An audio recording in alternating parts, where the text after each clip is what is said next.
आओ मलकिन, अरे आवाज चला घुमा दे।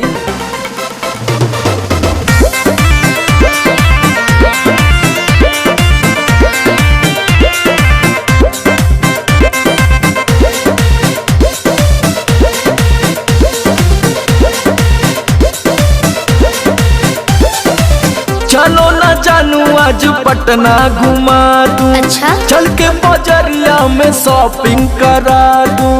बाबू ना सुनो, क्या बात है? चलो ना जानू आज पटना घुमा दूं। चल के बजरिया में शॉपिंग करा दूं। चढ़ब न फेरू सफरिया पिया, काहे? काल्हे से उठे दरदिया पिया, अरे? कमरिया पिया, ओहो। कमरिया पिया, भइल बाल पक के ककरिया पिया, अरे दादा। कमरिया पिया, कमरिया पिया, भइल बाल पक के ककरिया पिया। अरे तो बरियार फौजियत हो गई।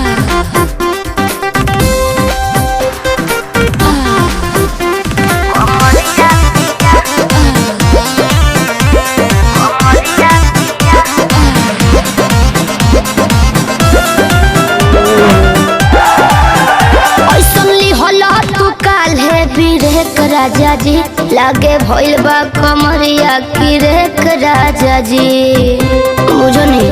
बुझाता बुझाता, सुना नहीं रहबू संभर के गोरी तमनवा चिहुकबे करी। जति जोश में खो देबू होश कमरिया मुरुकबे करी। राते तू कइला गरदिया पिया, अच्छा? पोरे पोरे हो खता दरदिया पिया, कैसे? कमरिया पिया, अरे। कमरिया पिया, भइल बा लपक के ककरिया पिया, दिखाओ तो। कमरिया पिया, कमरिया पिया, भइल बा लपक के ककरिया पिया। पिछला सीजन में तो यह नाटक रहे।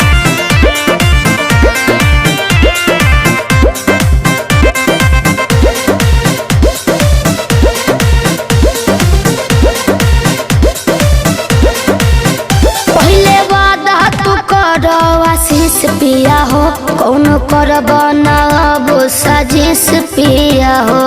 लगलू तो नाए, एगो काम करा, बिना डीपी से झरवा लेबू तब बहुते आराम करी हो।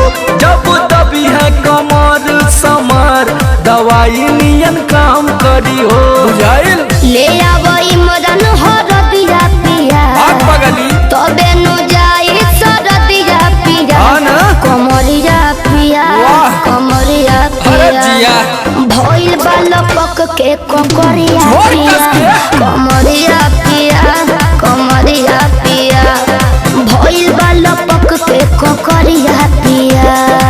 चल मत कर नाटक, बंद कर फाटक।